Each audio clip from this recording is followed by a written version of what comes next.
guys, welcome back to the channel, and on today's video we're doing a nice little roundup of some New Balance releases. And when it comes down to it, with what New Balance is bringing us and has brought us very recently, you could set yourself up completely. I mean, your entire shoe rotation, you could knock out every single run in just these New Balance shoes. So if you like New Balance, if you are interested in any of these, or if you just want to, go online and order a nice shoe rotation immediately, this video is going to be for you. Today we are looking at the New Balance More V6, the New Balance Rebel V5, and the New Balance SuperComp Elite V5. Let's get into it. First of all, I just want you to know that this video is in collaboration with my friends over at Roadrunner Sports. Now, Roadrunner Sports was good enough to send me the More V6, the Rebel V5, the SC Elite V5 for the purpose of review. However, as usual, they haven't told me what to say, they don't have any editorial privileges, and all the thoughts and opinions are my own. But that said, if you want to pick up a pair of the More V6, the Rebel V5, or the Elite V5, you can from Roadrunner Sports. You can get the More V6 for $155, the Rebel V5 for $140,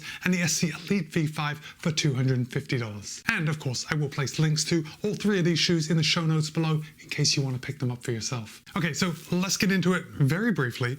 The More V6 is going to be that soft daily trainer, maybe the long run shoe. It's the shoe that you're going to want to put a lot of miles in just because it's so crazy comfortable. The Rebel V5 is the shoe you're going to take out if you want to pick up the pace a little bit, and you're going to be able to do that because the foam is just a little more responsive and the shoe is quite a bit lighter. It's also very breathable. Then finally, if you are looking for that top tier tip of the spear race day shoe, you're going to be interested in the SC Elite V5 because this shoe is where it's at for speed. It is light, it is very snappy thanks to a full-length carbon fiber plate, and it is super breathable. But let's dig into a little more details, and we'll start with the More V6. And this is a max cushion daily trainer, again, $155. And the More V6 has 44 in the heel, 40 in the forefoot for a 4mm drop. Now, New Balance claims it in a US men's size 9.5. More V6 will tip the scale at 10.8 ounces or 306 grams. However, in my size, a US men's size 12.5. The More V6 tips the scale at 12.8 ounces or 363 grams. But look, if you are my size and you see that 363 gram weight on the scale, guys, I don't want to scare you off because this shoe rides a lot lighter than the scale suggests. I mean, especially in my size, because that's the only size I get to test. Now, the More V6 is built for comfort, and I'm going to hold this up so you can see the heel collar. And what is actually surprising to me is that New Balance hasn't gone over the top with their heel collar cushioning. It's not super plush. However, there is more than enough heel cushioning here to really give your ankle and your heel the comfort it deserves. And I promise you will not be wanting for any more. Now, as far as the heel counter goes, we have a nice rigid heel counter, and that's going to be the trend going across all of these shoes. But this nice rigid heel counter is an update from the More V5, where if you remember, it was just a bit floppy back here, which is totally fine. But some people may get a little bit of heel slip when the heel counter is just, well, there is no heel counter, when it's just a little loose back here. So hopefully New Balance has just corrected that problem by having this rigid heel counter, and we have a nice padded bit right at the top, which is going to help us put the shoe on. The tongue, much like the heel collar, is surprisingly thin for a max cushion daily trainer, which I'm definitely here for. Like, we have all the padding that we need to stop the laces from biting in the top of our foot without all that extra. The tongue is gusseted and there is no lace loop on the tongue. That really wasn't an issue. The tongue didn't go anywhere, which is not surprising because it has gussets holding it in place. Oh, the sock liner is removable in case you wanted to take that out and replace it with something custom. As far as the upper goes, yeah, we've got a pretty standard engineered mesh, and I want to say, as far as an engineered mesh goes on a daily trainer, it's fairly breathable. I could also say it's fairly warm, especially when we're considering it to the Rebel V5 and the Elite V5. But for a max cushion daily trainer, I didn't really find this to be very overwhelmingly warm, right? It's totally fine. Now, with overlays, yeah, we've got the New Balance N on the medial and lateral side, a little bit of support along the eyelet chain, and you'll notice we've got quite a stiff toe bumper right on the front, and that is going to hold that upper off your foot, which is going to make your foot feel like there's loads of room inside. And as far as fit goes, I think it fits like most New Balance shoes. And by saying that, I am telling you that there is more room in here than there are in some competitors. For me at least, New Balance tends to run a little wider. But with that said, the More V6 is slightly narrower than the More V5. I don't think it's enough for you to actually change your mind over what size you would get. If the More V5 fit you, the More V6 will fit you. And then we're coming down to the midsole, which with the More V6 and all of these shoes is actually the superstar part of this shoe. New Balance is using Fresh Foam X. It is the same Fresh Foam X that we have in the 1080 version 14, but in the More V6, with this stack height, it just presents very soft. To me at least, it rides a lot softer than my 1080. And I gotta tell you, it was a real treat to run in, especially when I'm running on tired legs. The More V6 is a shoe that if I don't want to run, just because I'm tired and maybe I can't be bothered, I am gonna put on the More V6 and just have that plush ride and just kind of enjoy myself in the shoe. The More V6 is a shoe that I would just want to wear every day for comfort. Maybe not if I'm going to be putting in any really hard work or I'm going to be picking up the pace, but for everything else, for all those easy miles, for the bread and butter miles that I put in most of all, the More V6 is where it's at. With that, let's just have a brief look at the outsole. Yeah, we've got a good amount of exposed Fresh Foam X here in the middle, which is going to keep that weight down. We've got the flex grooves coming through the forefoot and a good amount of outsole rubber. Now, I will just point out that on my lateral heel edge, there is a thicker amount of outsole rubber here, which I am really here for because this is where I'm going to see the most amount of wear, especially in a Max Cushion Daily trainer, where I'm typically running a bit slower than I would in some of these faster shoes. So the More V6 is going to stand up to the test of time. It's going to be resilient.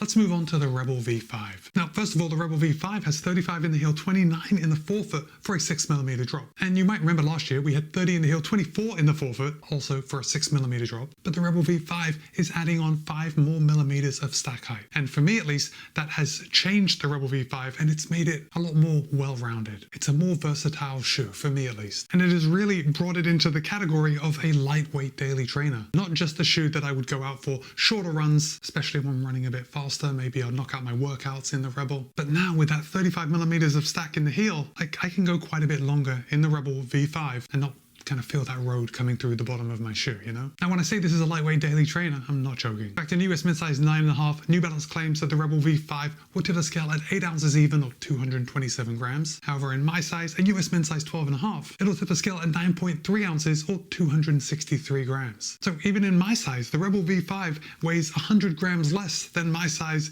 in the More V6. It's tough to keep these numbers straight. So the Rebel V5 definitely feels very light on my foot. Now, if I hold this up, you can see, much like the More V6, the Rebel V5 has quite a bit of padding around the heel collar, meaning that this shoe is going to be very comfortable to put on. It's not like you're strapping yourself into a rocket and you're just there for speed. The Rebel V5 offers comfort as well. Now, we do have a stiff heel counter, and of course I didn't have any heel slip. We've got that same bit of foam right on the back that is really going to help us get the shoe on. And then staying on topic of this being a lightweight daily trainer, we have a Phantom Fit upper, which is just so super breathable. In my colorway, it's a little difficult to see how breathable this shoe is, how translucent the upper is because of these dark colors. But the Rebel V5 is extremely breathable. Your feet are not going to be overheating in this shoe. Now, the tongue, it's a very, very thin but foam tongue. So there is enough padding to stop those laces from biting into the top of your foot. But New Balance really hasn't used any more foam than they actually need. I think this is a big upgrade over the tongue in the Rebel V4 last year. And I'm really liking how this feels on my foot when I'm out on the run.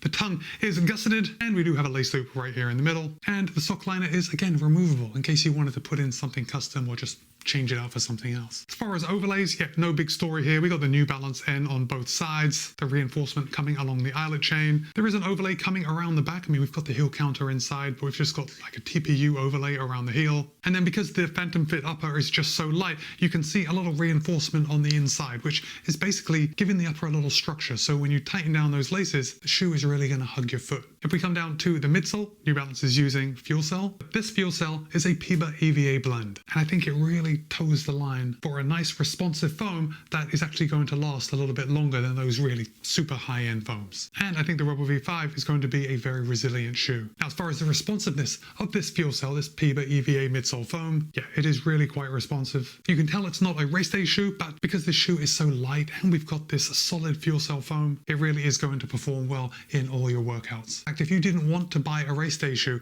the Rebel V5 is actually going to be a very good option for you, especially if you didn't want a plated shoe. And for only $140, it's really tough to beat. So let's move on to our tip of the spear. Now look, this is the SuperComp Elite V5, and this is the shoe that you're going to buy if you want to leave it all out on the field. Or not the field, but the road. Because this is a super shoe, the price reflects that. It is $250, and it is exactly what you want in a super shoe. Well, I shouldn't say that. I don't know you, but for me, this is what I expect out of a super shoe. And although there is a lot of competition out there, the SC Elite V5 really offers a lot. So first of all, we have 40 in the heel, 32 in the forefoot for an 8mm drop. Now, between this and the SC Elite V4 last year, New Balance has made the drop slightly bigger. So they've reduced the stack in the forefoot. Last year it was a 4mm drop. This year it's an 8mm drop. And as far as weight goes, it's a race day shoe, so you better believe it's going to be light. In fact, in a sample size, men's size 9.5, New Balance claims the SC Elite V5 would tip the scale at 7.3 ounces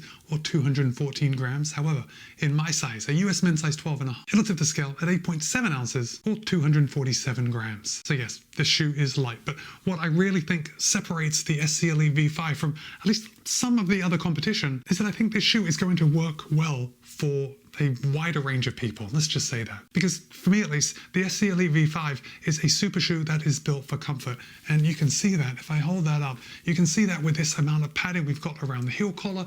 We have a nice rigid heel counter, which can be unusual in these top-end race day shoes when they tend to be a little floppy just to save weight. Got a nice padded bit here on the back of the heel to help pull that shoe on. We have a lovely, breathable and very light upper. The tongue is like a very thin felt. It's felt. There is a little bit of padding right at the top, and that's right where you are going to just tie those laces across the top of the eyelet chain. So no padding where it's ideally not needed. The tongue is aerated throughout, so there shouldn't be any breathability issues. The tongue is gusseted, and we have a lace loop on the front. Now, as far as fit goes, I actually found I had a nice amount of room in the SC Elite V5. Now, of course, a race day shoe is going to fit a little tighter. You are going to get that race day fit, but I didn't have to change the size of my race shoes like I've had to do in some other brands. My feet were comfortable when they were locked in and just ready to roll. Now, as far as the midsole goes, this again is fuel cell, but this is 100% PIBA. So this is going to include New Balance's most responsive foam. Now, sandwiched in between this 100% PIBA fuel cell foam is a carbon fiber plate. And if we look at the bottom, you can see Energy Arc written on it right there. And basically